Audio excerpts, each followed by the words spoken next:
நடிகை தீபா பாலு எல்லாத்துக்குமே தெரியும்னு நினைக்கிறேன். முக்கியமாக வந்து சின்ன திரை, ஷார்ட் ஃபிலிம்ஸ் அந்த மாதிரி வந்து கொஞ்சம் கொஞ்சமாக வந்து அவங்களோட ஃபேன் பேஸை வந்து சோஷியல் மீடியா மூலமாக வந்து இன்க்ரீஸ் பண்ணிகிட்டு இருக்காங்க.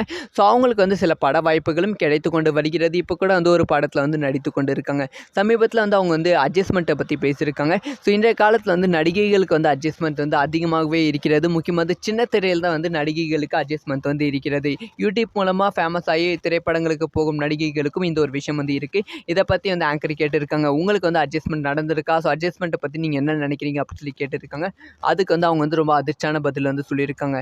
என்னோட ஃப்ரெண்ட்ஸ் நிறைய பேருக்கு வந்து இது வந்து நடந்திருக்கு. ஸோ அட்ஜஸ்ட்மெண்ட்டை பற்றி வந்து நிறைய பேர் வந்து நிறைய விஷயங்களை வந்து பார்த்துருக்காங்க, கேள்விப்பட்டிருக்காங்க, கேட்டிருக்காங்களாம். முக்கியமாக வந்து என்னோட க்ளோஸ் ஃப்ரெண்ட் ஒருத்தருக்கு வந்து நீங்கள் வந்து அட்ஜஸ்ட்மெண்ட்டுக்குலாம் ஓகேவா அப்படின்னு சொல்லி ஓப்பனாகவே வந்து கேட்பாங்களாம். இது வந்து 2, 3 இயக்குனர்கிட்ட போகும்போதே வந்து நடந்திருக்கு அப்படிங்கிற விஷயத்த வந்து அவங்க வந்து தீபா பாலு வந்து சொல்லியிருக்காங்க. அதுக்கப்புறமா உங்களுக்கு இந்த மாதிரி நடந்திருக்கா அப்படின்னு சொல்லி கேட்டபோது வந்து எனக்கு இந்த மாதிரி வந்து நடந்தது கிடையாது. நான் வந்து இந்த மாதிரி வந்து கேட்பேன். ஃபர்ஸ்ட் வந்து உள்ளே போய் வந்து ஏதாவது பட வாய்ப்பு கிடைச்சா வந்து இதை பற்றி எல்லாமே விசாரிப்பேன். இந்த மாதிரி விஷயங்கள்லாம் இங்கே இருக்கா அப்படின்னு சொல்லி விசாரிப்பேன். விசாரிச்சுட்டு அப்புறம் தான் வந்து அந்த ஒரு ப்ராஜெக்ட்குள்ளே வந்து போவேன் அப்படிங்கிற விஷயத்த வந்து தீபா பாலு வந்து சொல்லியிருக்காங்க.